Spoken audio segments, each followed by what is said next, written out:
Bom dia, queridos. Tudo bom? Bom dia, Marcelo. Bom dia, Regiane. Bom dia, Isabelle. Bom dia, tudo bem? O pessoal madrugou, né? Ah, menina. Mas eu acordo cedo. Medo de ficar de fora, eu também acordo cedo. Você falou, eu falei, eu vou ligar o computador. Tá bom, gente. Daqui a pouquinho eu volto aí, tá bem? Tá bom. Bom dia. Você também, querido.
Bom dia.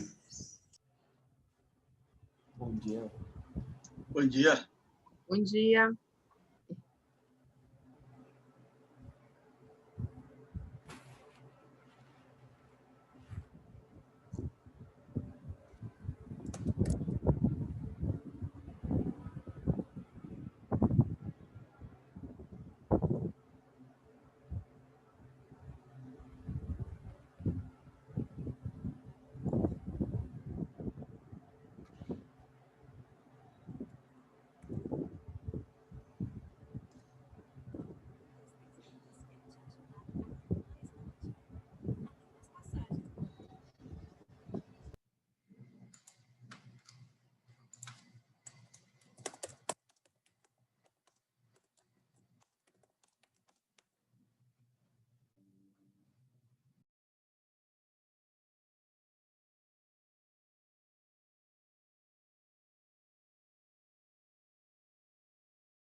Bom dia a todos.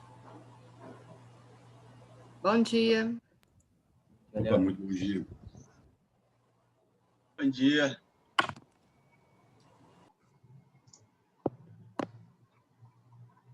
Bom dia, André. Tudo bom? Bom dia, Regiane. Tudo bom? Bom dia. Bom dia.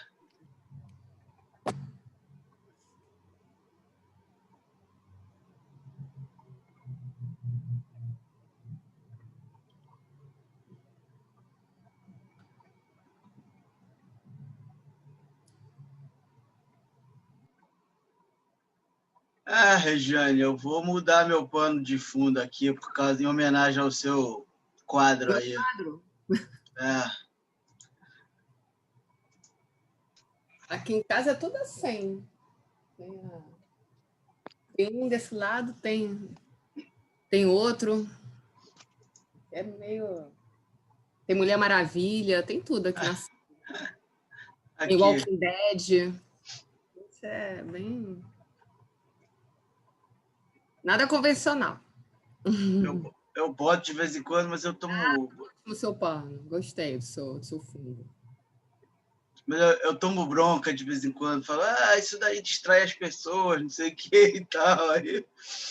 E aqui em casa não tem jeito, menino. Outro dia eu participei de uma live, não sei o quê, era o fundo, assim, que não tem muita opção, entendeu? De mesa, assim, para eu ficar. Se eu for para o quarto do meu filho, também tem Scooby-Doo, assim, atrás. Então, tem para escolher. Aí eu deixo esse aqui mesmo. Tiraram. Não, mas é legal. É legal.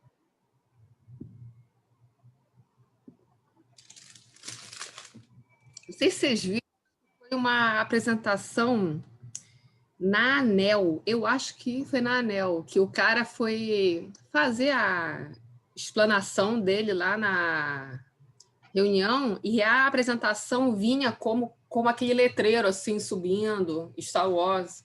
Falei, gente, esse é pior do que eu. Caraca, O cara maneiro. Eu acho que foi na ANEL, estou tentando lembrar onde foi. Não, mas a tecnologia permite que você faça coisas incríveis. Só que quando você coloca coisa animada e não sei o que, acaba distraindo muito, né? Ah, entendi. Por exemplo, quem trabalha comigo, né, que faz reunião, né, que a gente se reúne todo dia, nem liga mais, entendeu? Porque já está acostumado. Eu boto o fundo só porque aqui no escritório tem um armário aqui atrás que eu acho meio feioso, sabe? Aí eu boto esse fundo. Mas o fundo, por exemplo, eu até tenho uns fundos, mas quando eu me mexo fica estranho. Ele tem uma, depende, assim, não sei se certamente depende da forma que eu fico, né, em relação ao. Mas depende. Ele treme, ou então depende do Sim. fundo, entendeu? Não, das cores, do contraste. Alguma coisa tem, porque tem uns que ficam melhores, outros não. Que você se mexe fica estranho.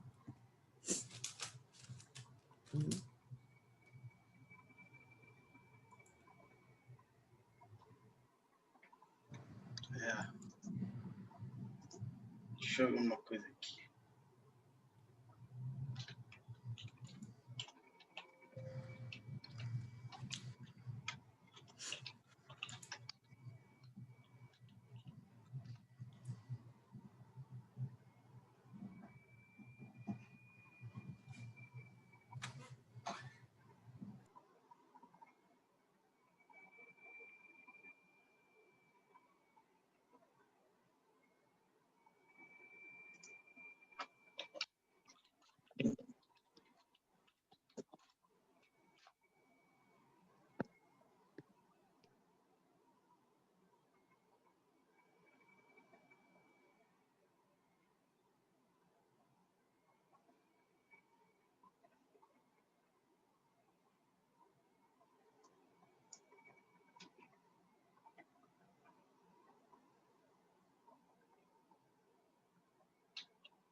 Olá, bom dia a todos. Bom dia. Bom dia. Bom dia. Bom dia.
Bom dia, minha gente. Bom dia. Bom dia. Bom dia. A todos. Bom dia. Tava Bom de capinha aí, dia. Carlos. Graças a Deus você já tá Bom aí. dia. Muito bom, muito bom, muito bom.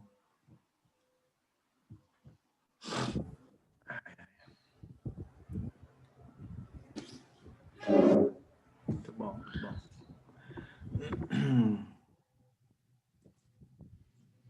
poder fazer essa exposição e registrar também a satisfação que eu tenho de ver essa forma aí de retribuição que você está fazendo com essas sessões aí gratuitas, abertas, essa disseminação de conhecimento. Acho que, enfim, isso precisa ser difundido. O Brasil precisa disso para poder crescer mais. Eu vou tentar aqui já compartilhar minha tela. Eu preciso que você me habilite. Tem que botar como host? Agora que você acho que botar algum co-host, alguma coisa assim, para eu conseguir compartilhar a tela aqui. Eu não sei fazer co-host, não. Quem me ensina essas coisas é a Yasmin. Eu vou botar como host direto e tá contigo. Depois você me dá de volta. Tá bom. Depois eu prometo devolver no final. Pronto. Tá contigo aí, cara.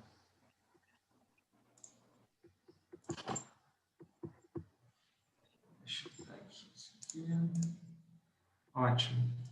Bom, gente, bom dia a todos novamente. O objetivo aqui hoje, assim como o Marcelo já fez uma introdução, a minha formação é jurídica, mas eu fui beber um pouco da água das finanças para que eu pudesse interagir melhor aí com os meus interlocutores na minha atividade profissional. Eu trabalho bastante nessa parte de M&A, de operações de mercado, e ao final da formação jurídica eu tinha ali sentia a necessidade de entender melhor os conceitos das finanças para poder sentar numa mesa e poder discutir um pouco o valuation, identificar algum erro gritante aí numa operação que eu estivesse participando. E agora eu sinto que eu estou no outro lado do balcão, né? Eu estou aqui tentando trazer um pouquinho de conceitos jurídicos para a turma de finanças. Eu sei que tem alguns advogados aí, né, nos assistindo, o que torna essa tarefa aqui mais desafiante, e eu conto até com a ajuda de todos aí que tiverem comentários, contrapontos, opiniões divergentes e dúvidas. Fiquem super à vontade para interromper. Acho que a ideia aqui sempre é ter um espaço aberto, um bate-papo. E, a título de introdução, o nosso tema hoje são alguns aspectos relevantes do poder de controle sob o ponto de vista jurídico. O controle societário ele se manifesta nos diversos tipos de sociedade, tá? Mas o nosso foco hoje vai ser a regulamentação no que diz respeito à sociedade anônima. Senão abriria muito o leque, a gente dificilmente conseguiria aqui passar por isso nesse pouco tempo que a gente tem. E o objetivo é justamente, primeiro, recapitular as noções básicas do poder de controle. Sei que muitos de vocês são craques nisso, já têm um conceito consolidado, outros podem não ter, então acho que esse primeiro momento é um momento da gente nivelar. A partir disso, eu vou buscar falar sobre alguns aspectos relevantes decorrentes do poder do controle, e da metade para frente eu trago aqui um estudo de caso recente do mercado que gerou dúvidas, gerou questionamentos para a gente poder debater. E aí, nessa parte, eu não sei se o Marcelo vai querer comentar, eu fiz alguns recortes ali, porque teve uma discussão também em torno de valuation, que eu não vou entrar no mérito de valuation, mas aí Marcelo e alguém que tiver conhecimento da operação que quiser comentar também, fica à vontade. Então, reiterando aqui o que eu disse agora há pouco, comentários, questionamentos, se tiver alguma experiência para compartilhar, super bem-vindo. Só, enfim, interromper, eu não estou vendo todo mundo aqui porque eu estou compartilhando a tela, mas levanta a mão ou interrompe, fala, que aqui não tem cerimônia. Então, dando início propriamente aqui à apresentação, a gente precisa entender qual é o conceito de controle. Esse conceito ele está expresso no artigo 116 da Lei 6.404, 76, a Lei das SA, e, basicamente, ele prevê que considera-se controlador de uma companhia qualquer pessoa ou grupo de pessoas que seja vinculado por um acordo no qual se vote em conjunto, leia-se, um acordo de acionistas, tá? Ou diversas pessoas sob um controle comum que tenham ali uma atuação de voto convergente, e que essas pessoas sejam titular de direitos de sócio, ou seja, de ações ou direitos decorrentes das ações. Essa questão de direito é uma questão super técnica. Esse direito de sócio está na lei dessa forma por causa da questão do usufrutuário, mas é outra questão. Vamos aqui para simplificar: você ser acionista, né? Ou seja, você ter ações que lhe assegurem de modo permanente, ou seja, não basta você ir a uma assembleia e exercer seu voto e preponderar. Você tem que ter uma permanência no controle. A maioria dos votos nas deliberações da Assembleia Geral, de modo que você tenha o poder de eleger a maioria dos administradores de uma companhia. E não basta simplesmente você ter esse poder, você precisa efetivamente utilizar esse poder para que você seja considerado um controlador. Num exemplo hipotético, você pode imaginar uma pessoa que tenha 50% mais uma das ações ordinárias de uma companhia, porém, é uma pessoa que herdou essas ações, é totalmente desinteressada com relação às atividades da companhia e sequer comparece à Assembleia. Então, essa pessoa, apesar de ter todos aqueles requisitos objetivos que o inciso A do 116, alineado 116 estabelece, ela não tem o requisito da linha B, que é o efetivo uso, então ela não é controladora. A questão da permanência, logo após a edição da Lei das SAI em 1976, o Conselho Monetário Nacional tinha uma resolução que estabelecia que, para caracterizar a permanência, era necessário que você preponderasse nas deliberações das 3 últimas Assembleias Gerais Ordinárias. Tem alguém com áudio aberto aqui, deixa eu tentar identificar para cortar.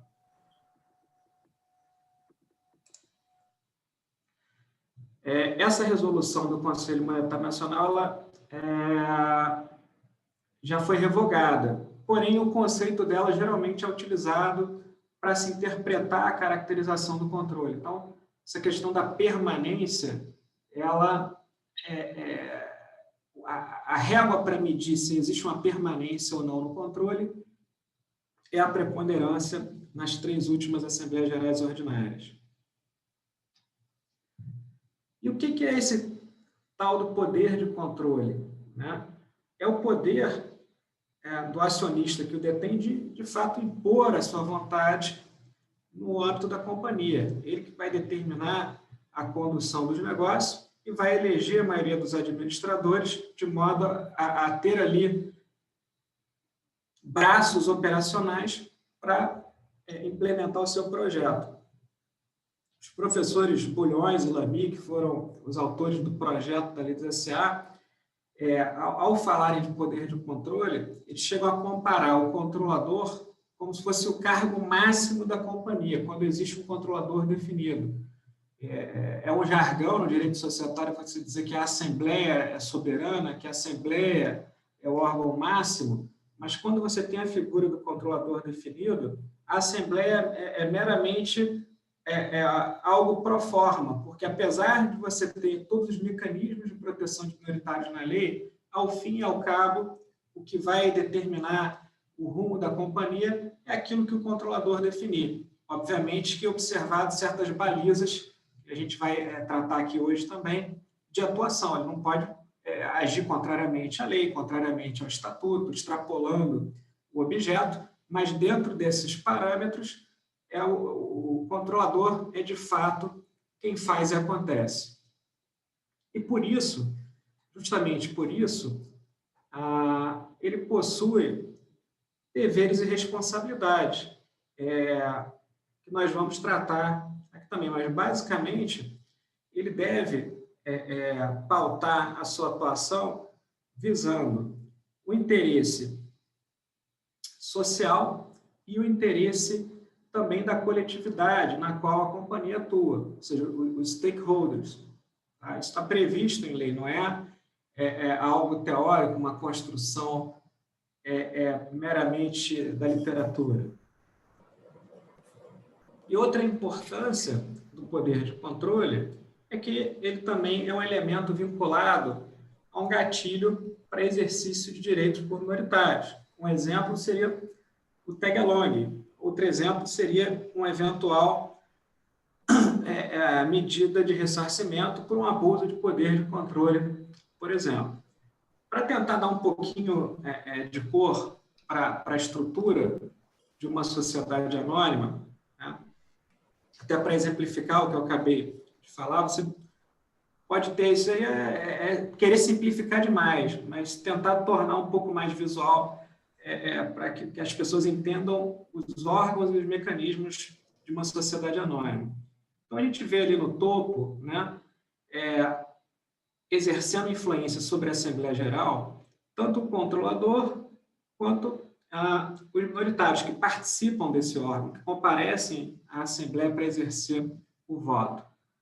Ali embaixo do controlador, eu coloquei uma possibilidade, não é algo que é obrigatório, mas você pode ter um acordo de acionistas que reúne pessoas para formar um bloco de controle e exercer esse controle de forma compartilhada. Geralmente, nesses acordos, você tem as famosas reuniões prévias, que toda vez que existe ali a convocação, seja para uma reunião de conselho, seja para uma Assembleia Geral, os signatários do acordo se reúnem previamente para deliberar sobre a orientação de voto que todos os signatários vão ter naquela Assembleia ou, eventualmente, a orientação de voto que vai ser dada aos conselheiros eleitos por aquele bloco.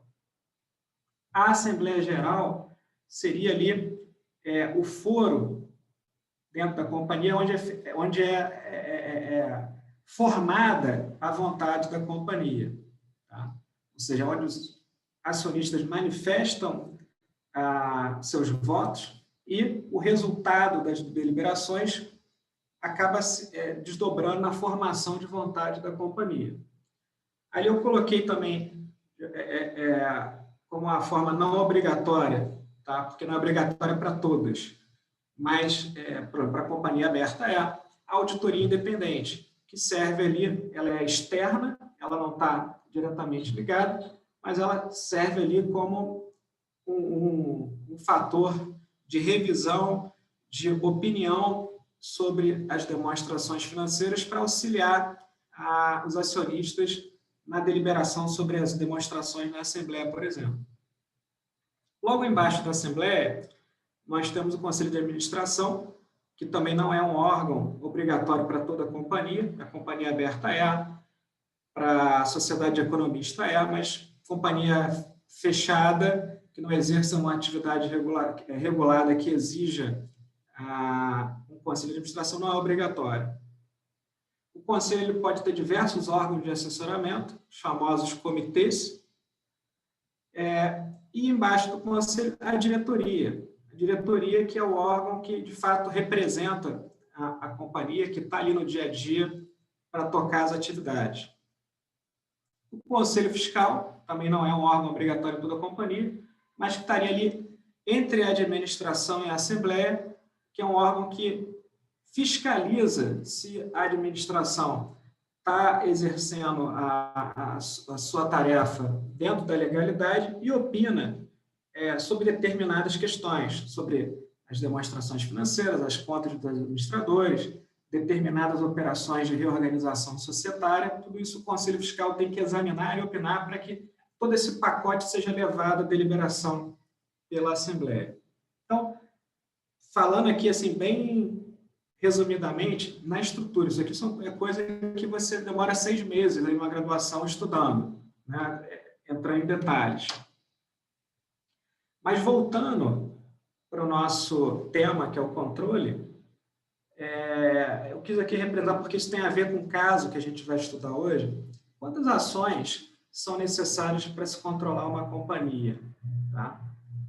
Na redação originária da Lei 6404, era permitido que a proporção entre ações ordinárias e preferenciais sem direito a voto fosse de 1/3, 2/3. Então, se eu poderia ter 1/3 de ações ordinárias com direito a voto e 2/3 de preferenciais sem direito a voto, significa dizer que o meu colégio eleitoral, que ao fim e ao cabo vai decidir, vai tomar as deliberações da Assembleia, corresponde a 33% do capital social. Então, se eu tenho 33% do capital social com poder de decisão, se eu dominar metade mais um desse colégio eleitoral, eu controlo. Portanto, na redação original da lei, era possível que um acionista que tivesse metade mais uma das ordinárias e observado todo o grau máximo de proporcionalidade, tivesse uma exposição de apenas 16,7% no capital social, ele controlasse uma companhia. Em 2001, a gente teve uma ampla reforma da lei das SA e, dentre outras mudanças, foi estabelecida a redução dessa proporção, que antes era de 1/3, 2/3, para 50-50. Então, obviamente que todas as companhias que na data da mudança tinham a proporção anterior, isso se manteria. Essa regra passa a valer a partir da edição da lei, que foi, salvo engano, em outubro de 2001. Então, a partir desse momento, para que, observada a proporção 50 ordinárias, 50 preferenciais sem direito a voto, e aí eu falo sem direito a voto porque não necessariamente uma preferencial não tem voto. Ela pode ter voto, sim. Se controla uma companhia com uma exposição de 25,1% do capital social. E um exemplo também é o novo mercado, a partir da década de 2000, que surgiram os níveis diferenciados de governança corporativa da então Bovespa, hoje B3, em que no novo mercado só são admitidas a listagem as companhias com ações ordinárias com direito a voto. É o conceito uma ação, um voto. Então, nesse caso, para que você controle majoritariamente, você tem que ter 50% mais uma ação. E aí, dando um pouquinho mais de cor na questão dos direitos e responsabilidades do controlador, tá? O artigo 116, o parágrafo único, ele diz que o poder de controle ele deve ser utilizado a fim de que a companhia realize o seu objeto social, ou seja, cumpra aquela atividade a qual ela se destina e também cumpra a sua função social. Portanto, nesse contexto, o controlador ele vai ter deveres e responsabilidades, tanto com os demais acionistas, quanto para os colaboradores, ou seja, aqueles que nela trabalham, e para com a comunidade em que atua, ou seja, os stakeholders, cujos direitos e interesses ele deve lealmente respeitar e atender. Isso é uma discussão também muito extensa, ou seja, você definir o que de fato é o interesse da companhia, o que é o interesse social e quais são os limites dessa obrigação, como, por exemplo, para com a comunidade em que atua, né? Então, você tem alguma coisa. Primeiro, observar as regras, estar em conformidade com as regras. Segundo, não exercer uma atividade que vai causar um dano, seja social, seja ambiental, dentro ali daquela comunidade. Até perante o governo, você pode. Está na lei, mas está dentro desse conceito de função você exercer sua atividade e recolher seus tributos para que o governo arrecade e possa depois redistribuir essa arrecadação na forma aí dos serviços que ele presta ou deveria prestar à população. E aí, no âmbito da sua atuação também, ao controlador é vedado uma atuação abusiva. Tá? A lei, ela não tem uma lista fechada. Tá? Ela tem uma lista exemplificativa. Até pouco tempo atrás, a CVM tinha uma instrução dedicada a exemplos de abuso de poder de controle. Acabou sendo revogada nessa limpeza de normas que está sendo feita na CVM. Mas o conceito você tem que exercer o poder de controle dentro daquelas balizas. Se você fugiu daquela baliza, você pode ter uma caracterização de exercício abusivo. Alguns exemplos de exercício abusivo são, por exemplo, orientar a companhia a um fim estranho ao objeto ou ao interesse social, ou seja, um desvio de rota, você favorecer uma outra sociedade em prejuízo da participação dos minoritários no lucro ou no acervo líquido da companhia em caso de liquidação.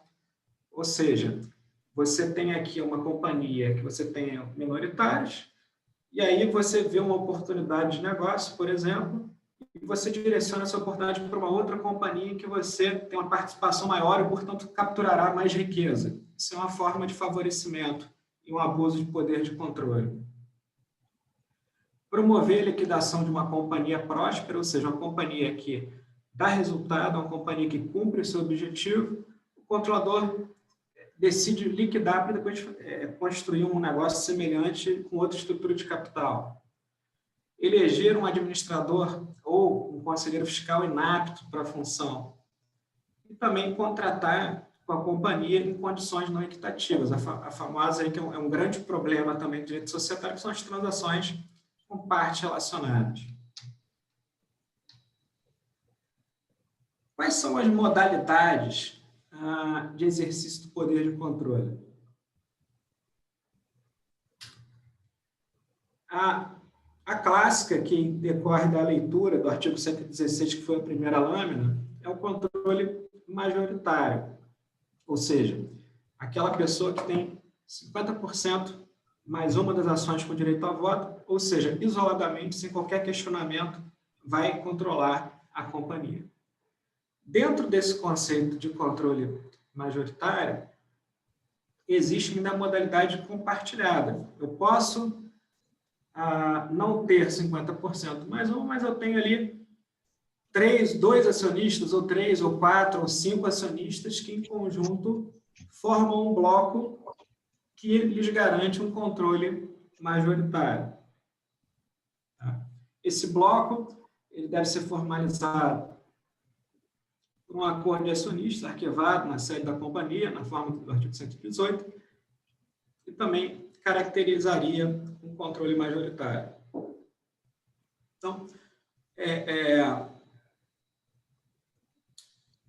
mas outra hipótese que é admitida, isso não existe, não está escrito em nenhuma parte da lei ou de regulamentação, mas se admite o controle minoritário. O que seria o controle minoritário? Seria aquele controle em que alguém ou um grupo de pessoas tem uma participação relevante e, num cenário de alguma dispersão da base acionária daquela companhia no mercado, somado ao absenteísmo nas assembleias, ou seja, somado, eu tenho uma enorme base de acionistas, uma quantidade grande de acionistas, e esses acionistas não comparecem às assembleias para votar. Então, nesse cenário, é possível que um acionista ou um grupo de acionistas que tem uma participação relevante, mas que não represente 50% mais um, acabem fazendo preponderar sua vontade nas assembleias com permanência e exercendo aquele poder de controle de 116, apesar de não ser ali um controle incontestável no sentido de que se alguém formar um bloco, essa pessoa vai perder o controle num piscar de olhos. E aí é importante, porque a lei estabelece deveres e responsabilidades para o controlador e o exercício de certos direitos vinculados ao gatilho da transferência do poder de controle, do bloco de controle, desculpe. No caso do minoritário, a lei não coloca expressamente, porém, para fins de atribuição de responsabilidade, se admite, sim, o fenômeno do controle minoritário. Tá? Ou seja, ainda que ele não seja aquele lá que tem 50% mais um, ele pode ser responsabilizado por um abuso de controle, ele pode ser responsabilizado administrativamente na CVM, inclusive. Tá? No que diz respeito à transferência de controle e outros direitos, como o tag-along, que a gente vai tratar logo a pouco, existem autores que sustentam que a transferência das ações que dão aos seus titulares o controle minoritário ensejaria o direito ao tag-along. eu particularmente discordo, mas eu vou deixar para tratar disso daqui a pouquinho. Uma outra modalidade que a literatura coloca de controle seria o famoso controle gerencial. E aí eu coloco aqui dentro dos parênteses para que não se confunda com o controle societário. Tá? Aqui seria o controle empresarial, em empresa dentro do ponto de vista jurídico, ou seja, empresa enquanto atividade, enquanto abstração, enquanto conjugação de capital, trabalho e bens para geração de produtos ou serviços. Tá? Por que eu chamo de controle empresarial e não societário? Porque o controle societário, no caso, eu vou ter que dar um passo atrás, nesse cenário em que se manifesta o chamado controle gerencial, é aquele cenário em que você tem um alto grau de dispersão das ações no mercado e um alto grau de absenteísmo, muito maior do que aquele que se verifica na hipótese de controle minoritário. O controle chamado gerencial é muito visto em mercados bem desenvolvidos, como, por exemplo, o americano, em que você tem lá o maior acionista de uma companhia teria lá 2,5%. Tá? Então, o que acaba acontecendo? A administração, tá, ela é eleita e toma aquelas principais decisões da companhia com base em pedidos públicos de procuração. Ela, sempre que precisa de que os acionistas votem em alguma matéria na Assembleia, ela envia pedidos de procuração e aí determinado procurador, com base naquelas orientações de voto, vai pelo correio, vai por e-mail, ele vai e vota na Assembleia e a coisa segue.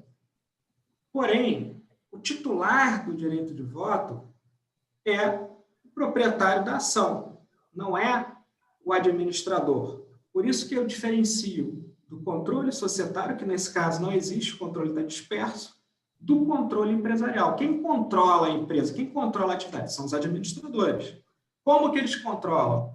Com base nesse mecanismo de proxy que é enviado e os acionistas votam. Aqui no Brasil, a gente já tem algumas companhias sem acionista controlador. Eu até coloquei aqui essa notícia recente, que a Vale, que já tinha ali um controle que era exercido por meio de bloco formado por acordo de acionistas, tende a ir por esse caminho, porque o acordo de acionistas foi extinto em razão do decurso do prazo pelo qual ele foi contratado. Os signatários decidiram não renovar esse acordo ou celebrar um outro acordo, e alguns desses signatários que são acionistas que têm posição relevante já começaram um movimento de redução paulatina das suas participações. Então, pode ser que daqui a pouco a Vale, de fato, tenha um alto grau de dispersão e vivencie essa realidade, como é o caso da Renner, que há muito tempo já é assim aqui no Brasil. E o último ponto, com relação às modalidades de controle, também existe uma menção ao controle externo, que na verdade não é um controle, mas uma influência relevante de agentes externos na companhia. Por que influência, né? Como se verifica essa influência? Por exemplo, quando você tem uma parte, por meio de arranjo contratual, geralmente se dá em contratos de financiamento de longo prazo, em que o agente financiador estabelece uma série de balizas que devem ser observadas no exercício de voto pelo controlador ou por toda a base acionária. Estabelece os famosos covenants, que o Marcelo tanto coloca nas suas aulas, né? E que acabam externamente, sem possuir ações, controlando, de alguma forma, os rumos daquela companhia. Mas não é um controle societário. Por quê? Porque é um arranjo contratual cujo inadimplemento vai resultar, eventualmente, numa aceleração de pagamento do financiamento ou numa multa contratual. Ou seja, não é algo coercitivo que, de fato, impede que o acionista delibere de uma ou de outra forma, mas ele impõe consequências graves à deliberação de modo a influenciar a atuação do controlador. Então, passados esses comentários sobre as modalidades, é importante ter em mente o conceito, isso tem certeza que todos que tiveram aula com o Marcelo têm isso bem presente, que é o valor do bloco de controle, ou seja, aquele que concentra ações suficientes para exercer o controle, a sua participação, o valor daquela ação, o valor daquele bloco, não é o mesmo valor das demais ações. Por quê? Porque o titular daquele bloco ele vai poder levar a companhia para o rumo que ele quiser. Então, isso é um consenso. Dentro, você vai fazer lá o valuation, né? E dentro daquele valuation você vai ter uma alocação de preço para as ações de controle e para as demais ações. E aí isso é sempre um problema, né? Porque daí surgem algumas discussões, dentre elas a questão do famoso tag-along. O tag-along nada mais é do que uma obrigação de se proporcionar aos demais acionistas da companhia a venda das suas ações, na hipótese de haver uma transferência do controle, pelo mesmo preço, na verdade, por um preço de pelo menos 80% daquele que foi pago às ações do controlador. Tá? Isso é o tag-along que está na lei.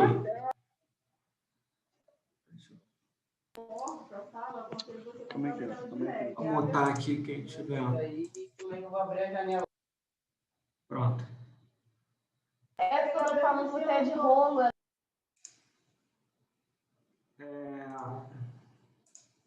Então, acho que o primeiro ponto é entender o seguinte. Esse conceito do tag-along, ele é um conceito que vem da prática contratual. Tá? Isso é algo que foi importado, não existia aqui no Brasil. Geralmente, você, por meio de acordo de acionistas, você estabelecia ali uma obrigação do controlador de proporcionar uma venda conjunta para os minoritários, no caso de uma alienação do controle. Tá? E no processo legislativo que resultou na Lei 6404, entrou essa jabuticaba. Tá? Chamada de fato jabuticaba, foi super criticada na época pelos autores do anteprojeto da lei, mas entrou lá como artigo 254. Na época em que o governo federal implementou o programa de estatização, essa disposição ela foi retirada da lei, né? Estrategicamente. Para quê? Para que o governo federal pudesse capturar esse prêmio do controle isoladamente e não proporcionasse aos minoritários daquelas companhias do Programa Nacional de Estatização o direito ao tag-along.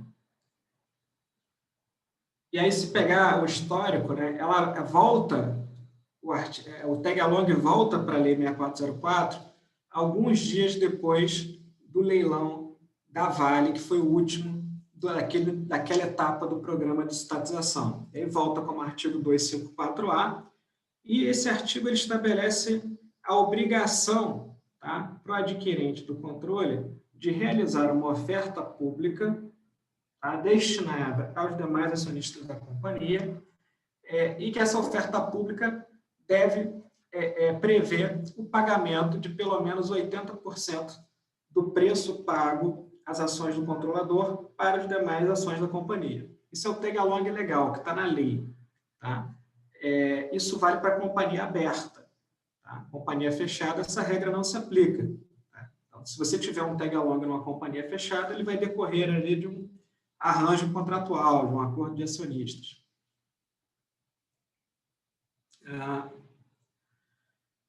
Em alguns segmentos da Bovespa, o Novo Mercado, por exemplo, ele exige que os estatutos regulem um tag-along de 100%. Tá? Então, o 254A da lei estabelece um piso, ou seja, pelo menos 80% tem que ser pago. Porém, o Estatuto Social ele pode regular um percentual maior para o exercício desse direito. E aí, cabe aqui uma breve análise crítica, primeiro pelo fato de ser uma jabuticaba, e segundo, pelo fato das justificativas, né? Há quem diga,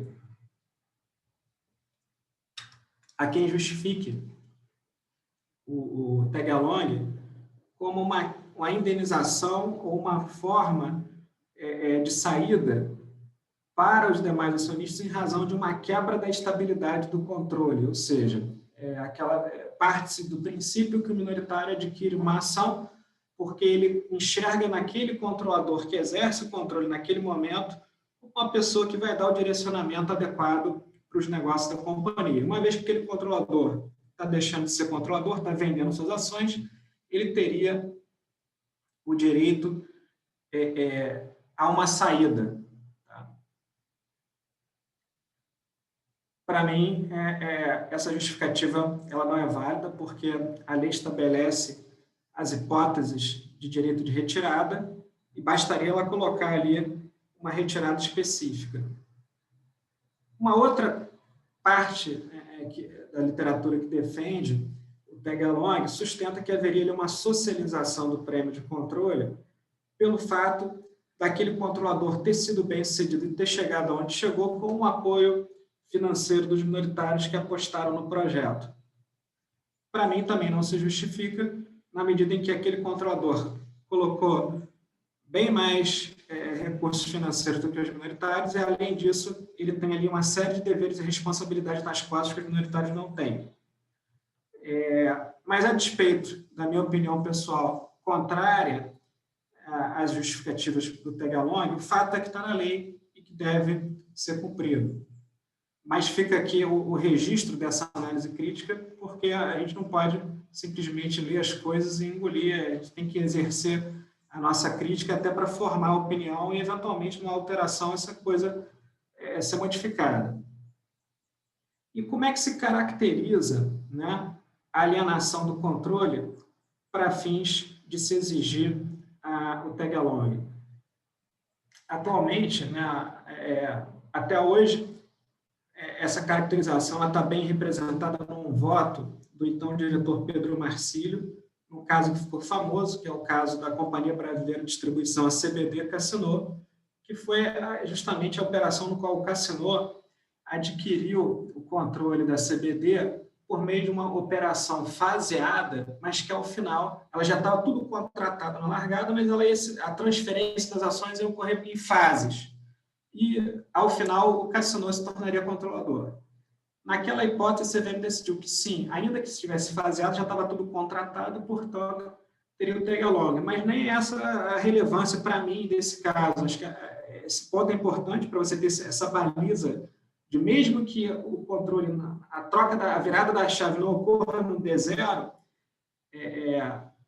se aquilo já tiver contratado, vai ensejar um tag-along, mas a grande relevância dessa decisão, para mim, é que houve ali, numa decisão aprovada pelo colegiado da CVM, a caracterização dos elementos necessários para o tag-along.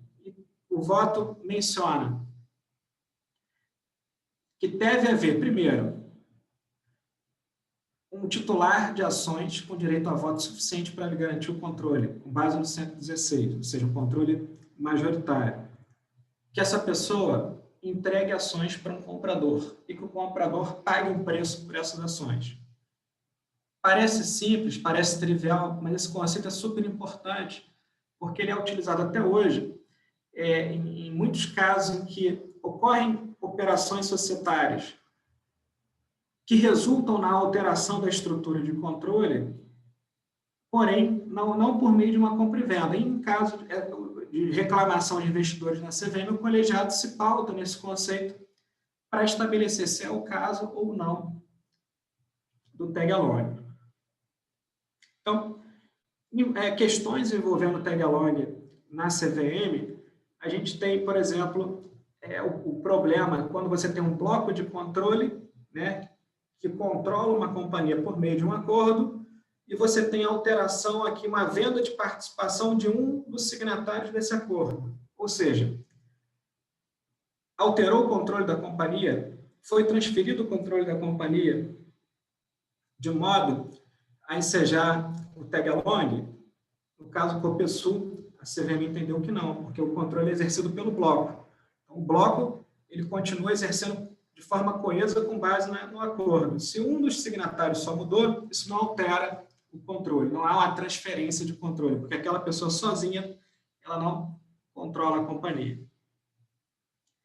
Existem também casos em que você tem operações de reestruturação societária que acabam resultando numa alteração da estrutura de controle. Eu coloquei aqui só o caso Suzano Unipar, mas você também tem o Tenda Gafisa, que foi no mesmo sentido, que são operações nas quais você tem combinação de negócio, incorporação de sociedade ou incorporação de ações, nas quais a sociedade incorporada tem um patrimônio maior que a incorporadora e, portanto, após a troca de ações, os antigos acionistas da incorporada acabam se tornando controladores da incorporadora. Então, o mercado, muitas das vezes, enxerga essas operações como uma tentativa de drible ao tag-along.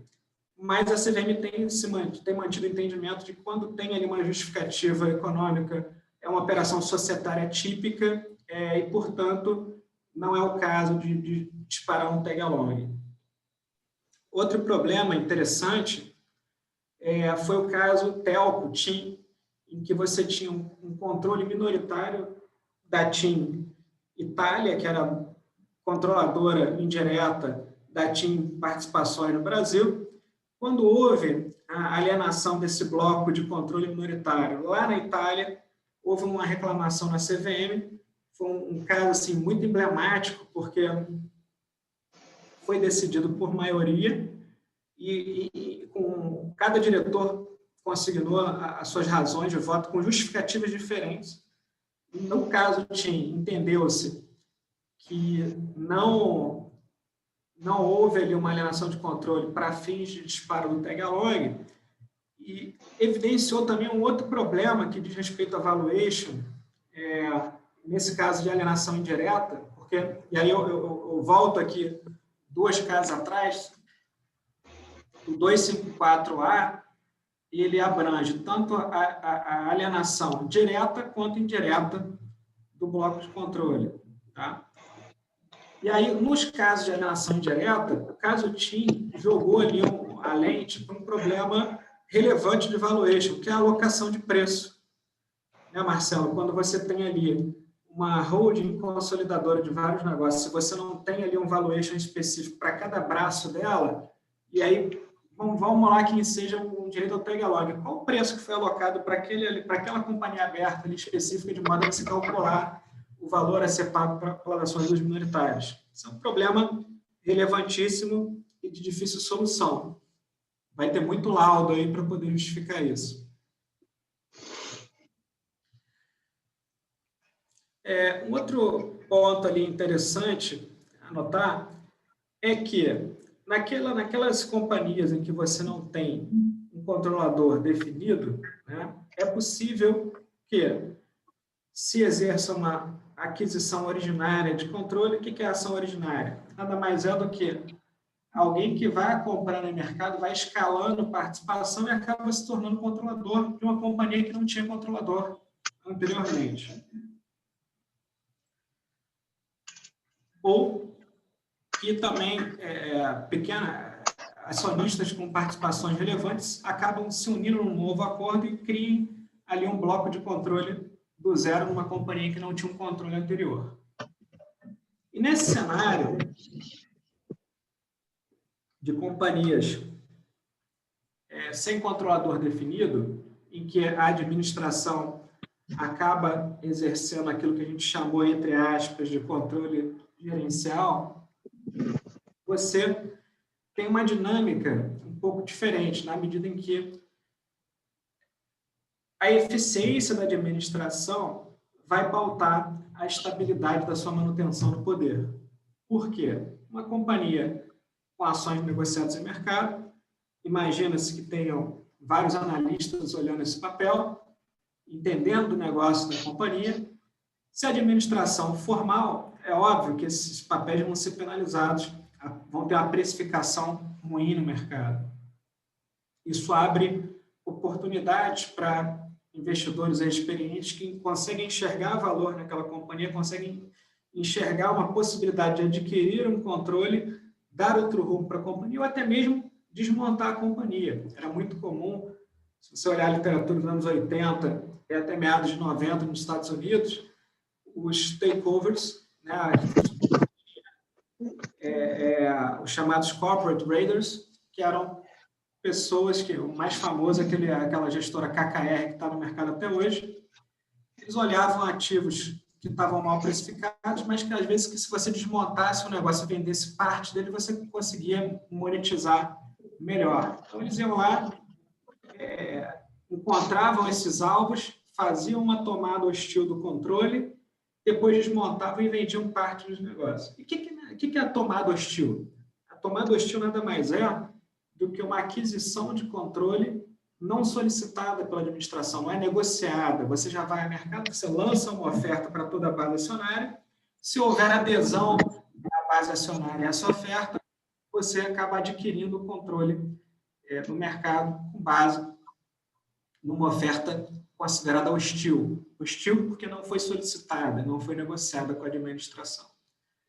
E para tentar barrar esse movimento de tomada hostil, surgiram aí mecanismos de proteção à dispersão acionária, surgiram aí as chamadas poison pills, que a gente chama de poison pill aqui no Brasil, mas que guarda pouca semelhança com o mecanismo que você tem nos Estados Unidos, senão apenas o fato de você tentar evitar uma tomada hostil. Aqui no Brasil, o que se chama de poison pill é uma disposição que fica consignada no Estatuto das Companhias, em que determina que se determinado acionista atingir um certo grau de participação, ele deve lançar uma oferta pública para adquirir as ações dos demais acionistas por um determinado preço. E, geralmente, esse preço ele embute um prêmio muito grande com relação ao valor de mercado. Justamente para quê? Para desincentivar as pessoas a realizarem esse aumento de participação. Teve uma discussão muito grande aqui no Brasil quando começou esse movimento, porque ele estava sendo também utilizado de forma indevida. Você tinha companhias com controle minoritário, que é o controlador minoritário embutia isso no estatuto para evitar que outra pessoa fosse lá e conseguisse aumentar a participação. Então, ele queria meio que se perpetuar no poder com controle minoritário. E outra questão é que, quando começou esse movimento, também se inseria a tal da cláusula pétrea, que era uma cláusula no estatuto que determinava que, caso os acionistas votem a favor para a retirada dessa disposição, esses acionistas que votaram a favor também têm que realizar uma oferta. Ou seja, como se fosse um mecanismo para impedir que qualquer pessoa retire a poison pill. Isso já foi condenado pela CVM, já tem enfim, um parecer de orientação dizendo que os acionistas que votarem pela retirada não serão penalizados, mas foi um grande teste ali no início desse tipo de disposição de estatutos das companhias brasileiras. E, atualmente, o que se discute, né? São dois pontos aí que estão na ordem do dia. Primeiro é a adoção do voto plural no Brasil. Essa discussão voltou em razão de recentes listagens de companhias brasileiras que optaram por criar uma estrutura no exterior para emitir ações lá fora, de modo que eles pudessem manter o controle da companhia, mas sem uma exposição tão grande no capital. Como se faz? O que é o voto plural? O voto plural nada mais é do que você ter uma classe especial de ações em que é atribuído um poder de voto maior do que um para cada ação. Então, vamos supor que eu crio uma classe especial para o controlador, para o fundador da companhia, que cada ação daquela classe dá o direito a 10, 15, 30, 40 votos na Assembleia, enquanto as ações das outras classes vão dar um voto. Então, isso é uma forma de proporcionar que o fundador ou o antigo controlador ele mantenha o poder decisório, mas consiga ter uma capitalização de mercado maior sem perder o controle. Então, tem aspectos jurídicos envolvidos, mas muito mais aspectos econômicos e de administração. A gente volta aqui à velha questão da teoria da agência, a gente volta a Berlin-Nies, em 1930, a questão de você ter uma dissociação, né, entre o poder e a participação. Então, ali você, com o voto plural, você propicia poder sem a correspondente exposição financeira. Tem uma discussão também no campo da governança corporativa, no sentido de que isso não seria legal, a governança caminha para aquele princípio de uma ação, um voto, mas é uma questão aí de percepção de mercado. Tem gente que é doida para tomar esses papéis, enfim, a gente teve XP, teve História utilizando essas estruturas recentemente.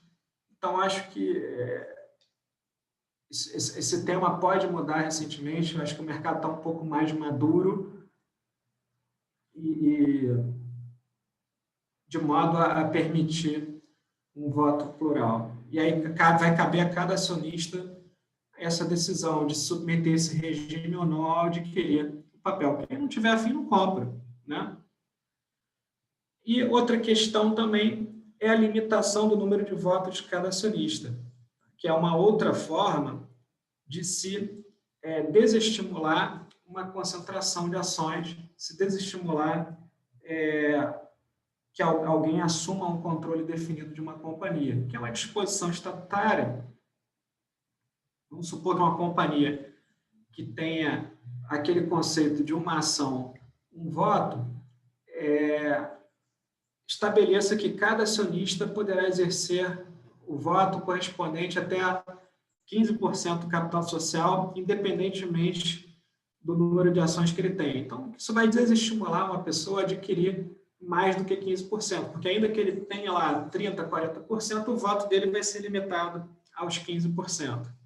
Então, isso já está na lei, isso já funciona, e algumas companhias recentemente tentaram fazer um movimento nesse sentido e gerou alguma discussão.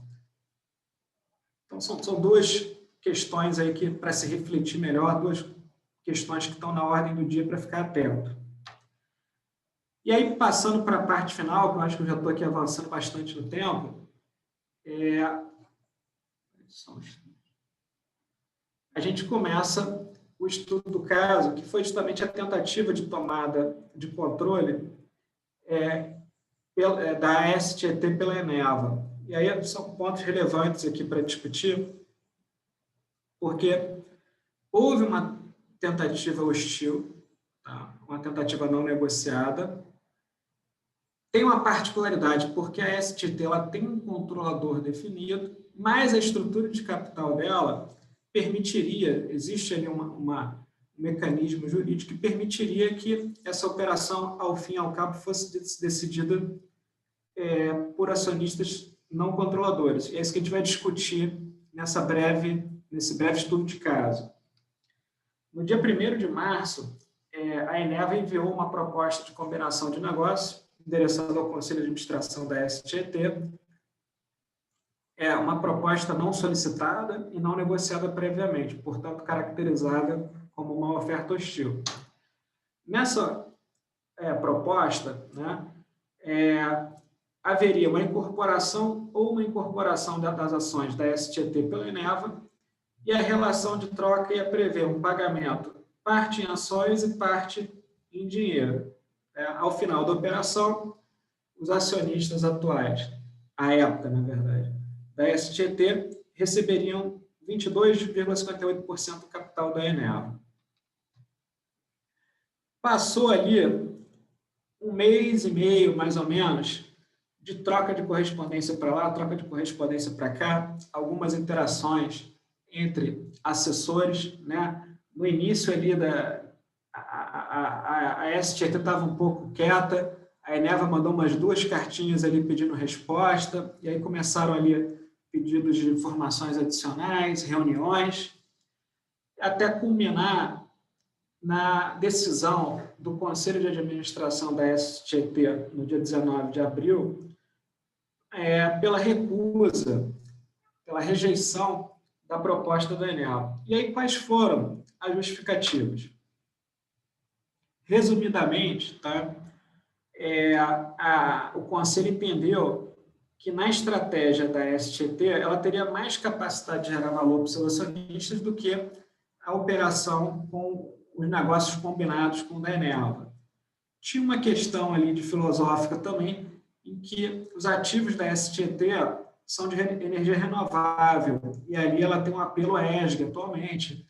Então, não seria interessante, esse apelo poderia ser abalado, uma vez que ela combinaria negócios com uma companhia que basicamente gera energia a partir de hidrocarbonetos.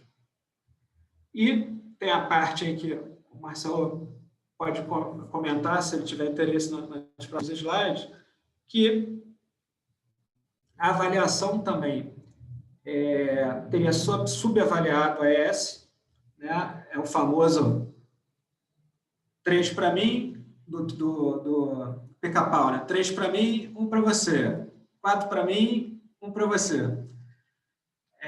Além, de fato, não havia ali uma sinalização, uma demonstração inequívoca da obtenção de funding pela Eneva para realizar a operação. Então, no que diz respeito ao valuation, né, houve um consenso do Conselho de Administração de uma subavaliação da companhia, tá? O valor, principalmente ali do Yunis, estava muito abaixo do que o valor que o Conselho entendia ser o adequado. O Conselho interpretou que foram atribuídos múltiplos diferentes para essas companhias. Então, daí a questão lá do Pica-Pau, né? Porque na visão do Conselho da ES, a ES foi olhada em 7,1 vezes e a Eneva em 11 vezes de múltiplo. Haveria também um prêmio sobre o valor de mercado inadequado, se comparado a outras operações recentemente realizadas no mercado de ativos comparáveis.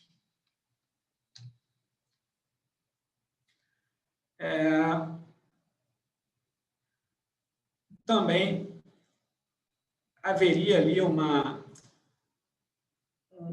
divisão de participação, ou seja, após a conclusão da operação, muito desbalanceada.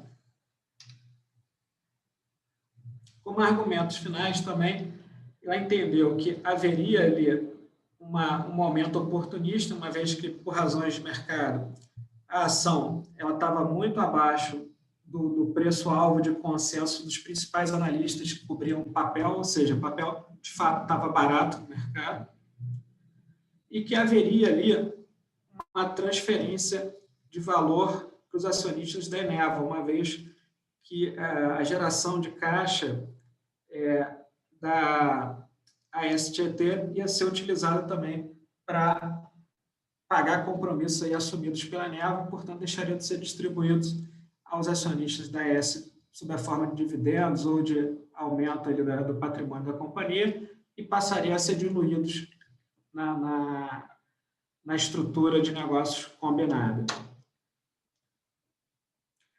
Então, um dia depois de ter ter rejeitado a oferta, a AES divulga um fato relevante, anexando uma correspondência que ela recebeu do controlador. E aí que está a questão jurídica aqui. Qual que era o ponto? O controlador, ele entendeu ali que ele poderia ter essa operação aprovada à revelia dele. E aí ele reclamou, dizendo, para a gente, essa combinação não pode ser implementada sem aprovação da maioria dos titulares das ações ordinárias. Quarta aí a cena. Qual que é o contexto disso? O contexto é porque a STT é uma daquelas companhias que tinha uma proporção entre ali 1/3, 2/3 entre ordinárias e preferenciais. Antes da alteração da lei em 2001, portanto, não foi afetada pela regra do 50-50. Então, a época dessa operação, ela tinha um capital dividido na seguinte proporção: 39% de ações ordinárias com direito a voto, 61% de preferenciais sem direito a voto. Acontece que essa companhia ela é listada no nível 2 de governança corporativa da B3. E aí, por uma regra do regulamento de listagem, né, ela obriga que o estatuto preveja que as ações preferenciais vão ter direito de voto em determinadas matérias, dentre elas transformação, incorporação, fusão ou cisão da companhia. Regra essa que está literalmente transplantada no Estatuto Social da STT. E com isso surge o problema. O voto dos preferencialistas poderá aprovar matéria não aprovada pelos ordinaristas ou corresponderia a mero direito de veto? Porque, de acordo com a estrutura de capital da STT, atribuindo-se o direito de voto sobre essa matéria, você teria a situação em que o preferencialista poderia aprovar essa combinação de negócios e o controlador, que exerce ali o poder de controle dele, ficaria olhando a boiada passar sem poder fazer nada. Logo na sequência, a STT divulga uma correspondência que havia sido recebida da BNDESPar.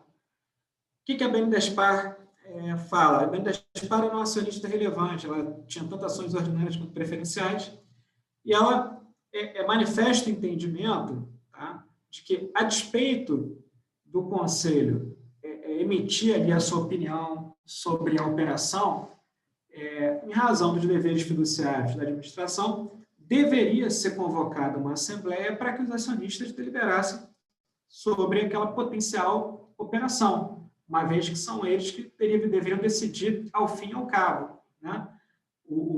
A Eneva fez uma proposta destinada ao Conselho de Administração porque você precisa celebrar ali um protocolo, enfim, são todos atos preliminares a você levar uma operação como essa para uma assembleia.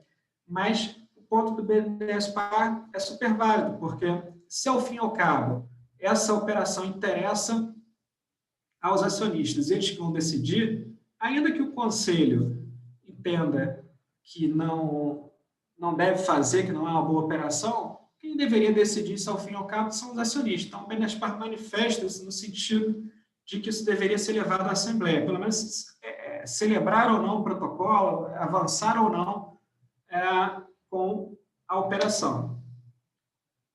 Porém, no dia seguinte, em razão de todo esse desconforto que a situação gerou, a Eneva ela decide encerrar essas tratativas, ela retira a sua proposta, justamente porque geraria um embate, enfim, e acabar uma briga judicial, arbitral, que dificilmente permitiria a conclusão da operação num tempo hábil e haveria ali uma ineficiência muito grande.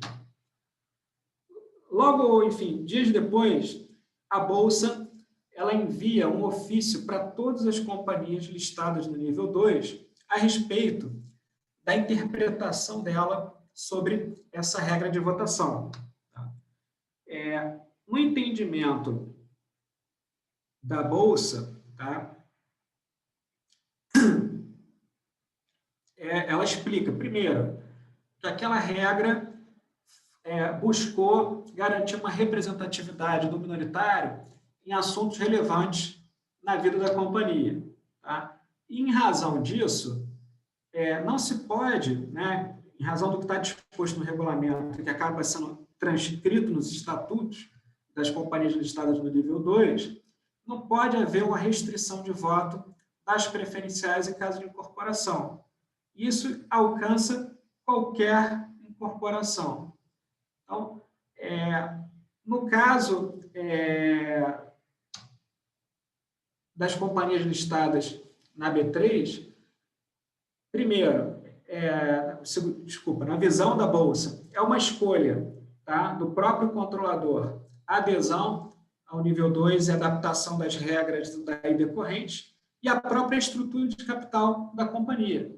Tá? Porque a regra está lá, ele sabe que tem essa hipótese. Se ele não se adaptar, não adquirir, não consolidar o seu controle, ele pode vir a ter que enfrentar essa situação. E esse fato ali de o preferencialista poder preponderar nesse tipo de deliberação não pode ser desculpa, né, para violar o direito de voto.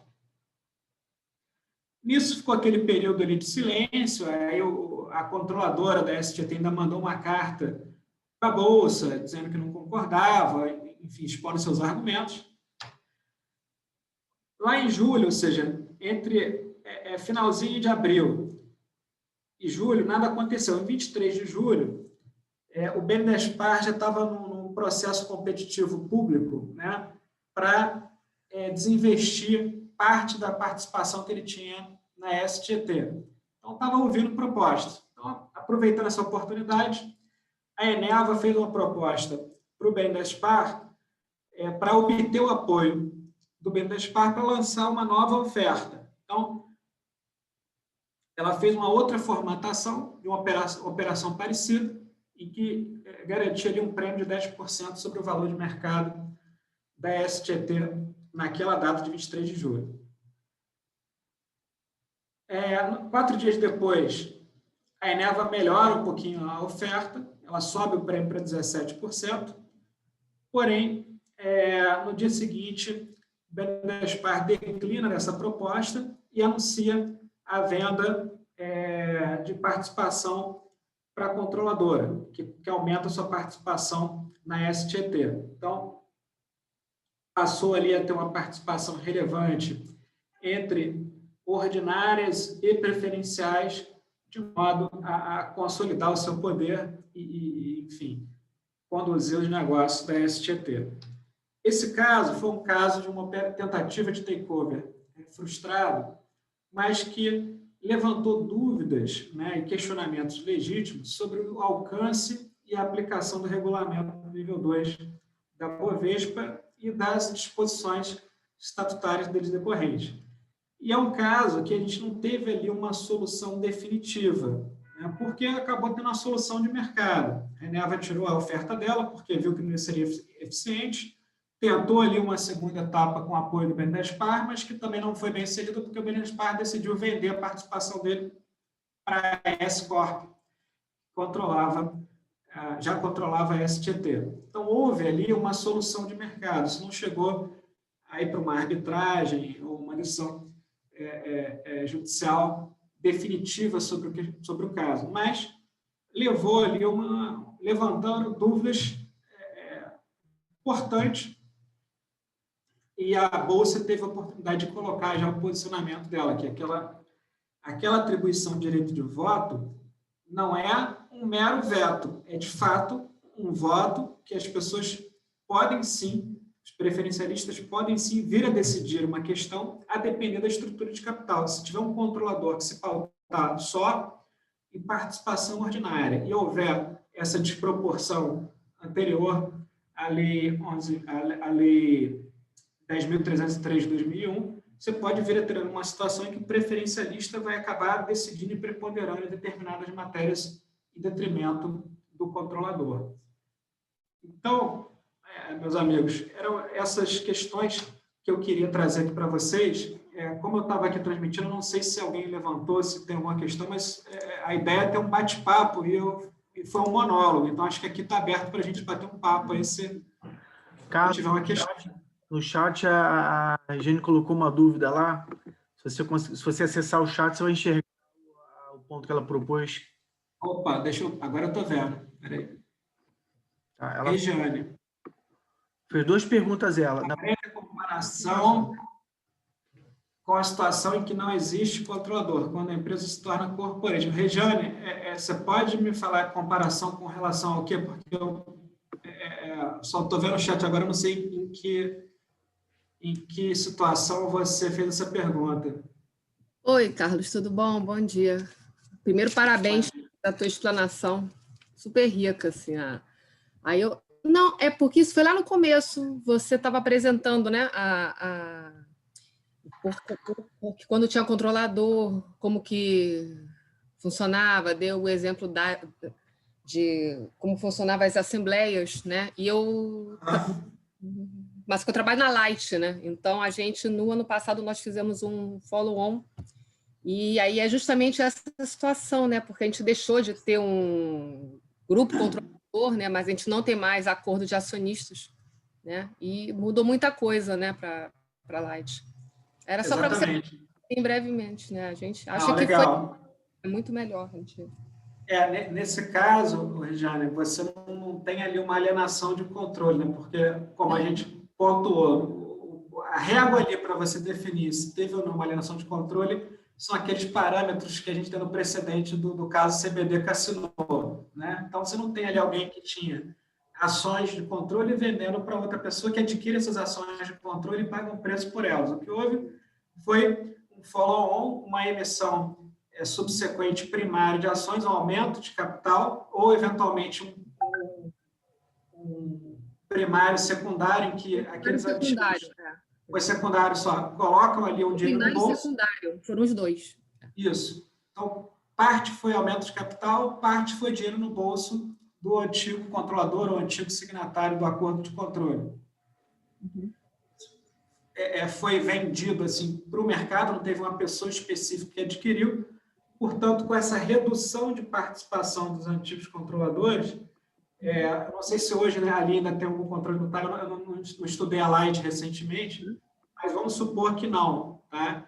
Então, você partiu para aquela estrutura de alta dispersão em que a administração vai exercer um protagonismo maior. Então, exige-se muito mais ali de atuação do Conselho de Administração na definição da estratégia da companhia, na definição dos rumos, da fiscalização e cobrança da atuação da diretoria em si e, obviamente, também chama a atenção do mercado para essa companhia, na medida em que, se a administração for mal, se os resultados não estiverem condizentes, ela vai ser mal precificada e vai abrir espaço para alguém voltar ali e comprar e se tornar controlador numa aquisição originária. Então, a gente tem esse movimento que você citou, a gente teve, recentemente, a BR Distribuidora também, a Petrobras desinvestindo, a gente teve mais recentemente o encerramento, né, a extinção do acordo de acionistas da Vale, e já há algum movimento de começar a vender ações por parte dos antigos signatários, que é um movimento natural, e aí os efeitos são esses que eu falei, ou seja, o maior protagonismo do conselho, o maior protagonismo da administração. Bacana. É uma boa prática, né? Você acha que traz maiores benefícios para a companhia? Era mais esse... É uma opinião. Regiane, isso é um bom ponto, porque eu acho que traz benefício para o mercado, torna o mercado mais eficiente. Tá? Mas existem também companhias ainda hoje que você enxerga muito valor pelo fato de você ter um controlador específico à frente dela. Então, com relação a ter controlador ou não ter controlador, não tem ali um certo ou errado. Eu acho assim, para o mercado, em termos de desenvolvimento, a dispersão é boa, torna ali o mercado, a precificação mais eficiente, né? Tem mais liquidez, mas eu não diria assim que é bom ter controlador ou não é bom ter controlador, ou é melhor, né? Depende do business, depende ali do contexto. Tá bom, obrigada, tá? Carlos, uma pergunta.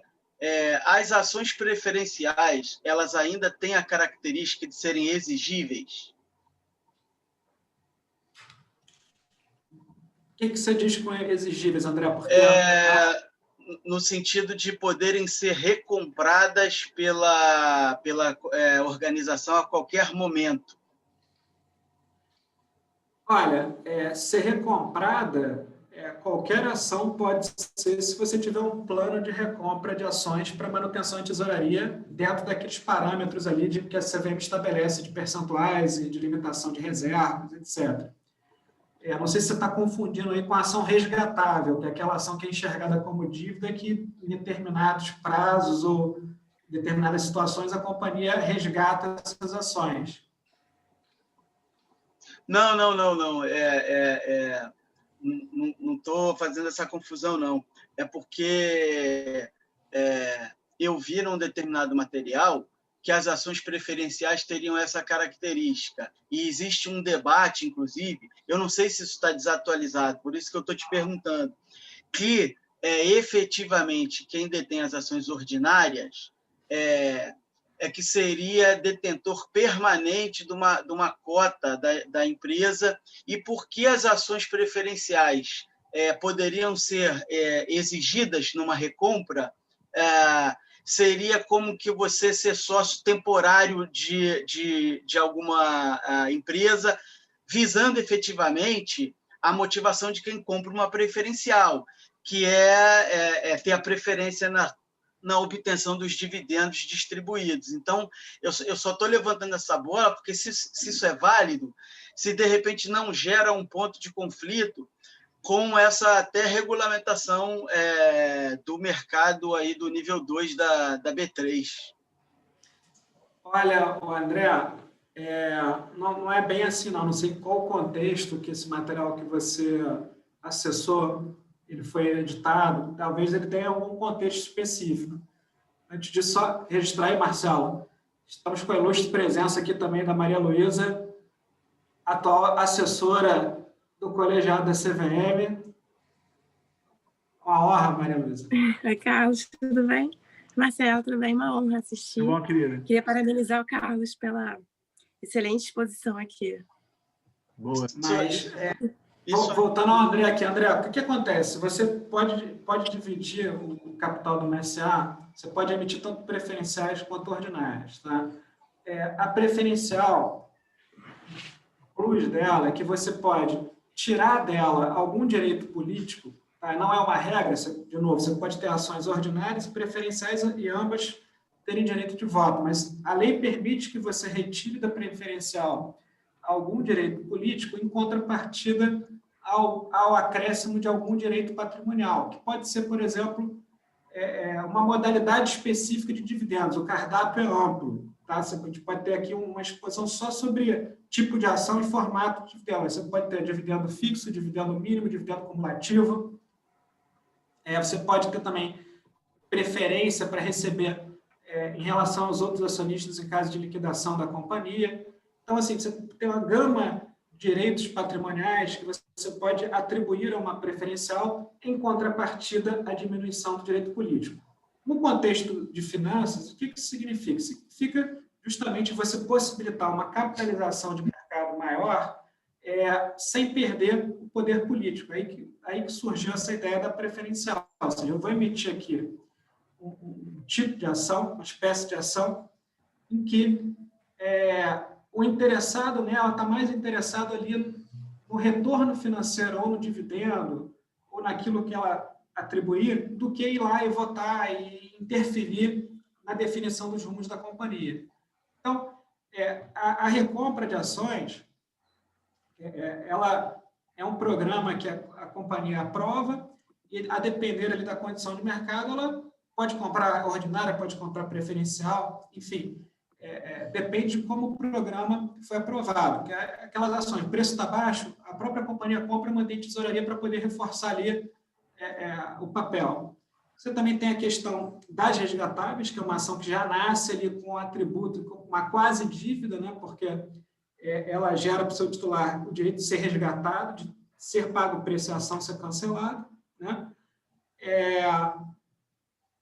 Ou, eventualmente, até estou tentando aqui criar hipóteses para se enquadrar na sua situação. Pode até ser o caso de uma ação preferencial que deveria ter algum voto em separado em determinadas situações, que para a companhia poder realizar uma operação a aprovar, se deliberou o resgate integral da classe para poder seguir em frente. Tá? Mas, como regra geral, essa hipótese de exigibilidade que você colocou é muito ampla e genérica, ela não existe. Pessoal, já são 9h20. Beleza. Foi só o material que saiu no Invest News, acho que no começo do ano. Eu botei até o link aí para dar uma olhada depois, mas realmente não vai a fundo nessa questão da não consigo falar, exigibilidade. Enfim, era uma dúvida mesmo que eu tinha. Obrigado aí, Carlos. Pessoal, já são 9h20. Carlos, o pessoal botou umas perguntas ali, o Henrico hoje veio disfarçado, ele veio de E. Rodrigue, né? Ninguém conseguiu descobrir que era o Henrico, né? Nosso amigo velho de casa aqui.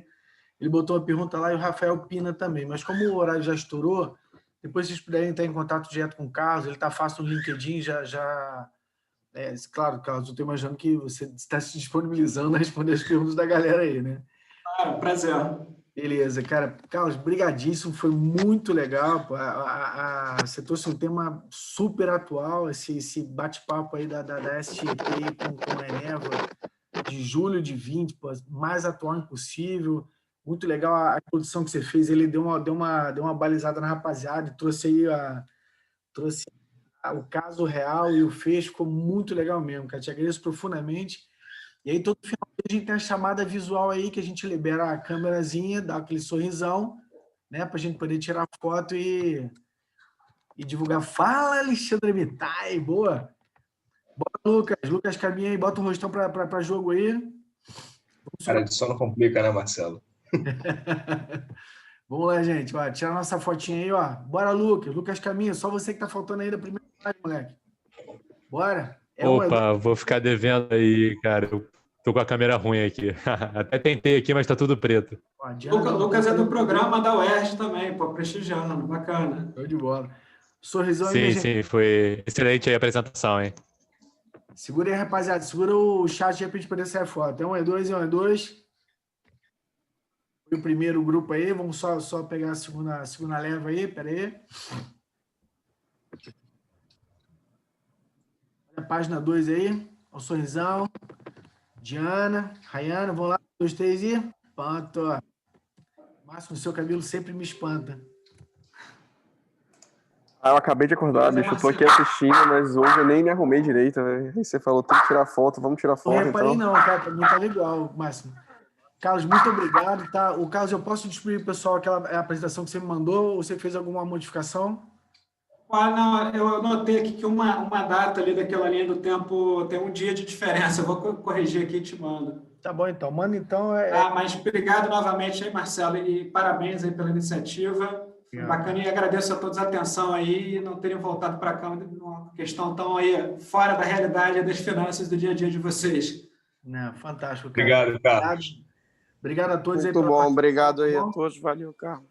Obrigado. Bom Parabéns, domingo. Foi ótimo. Obrigado a todos, bom domingo.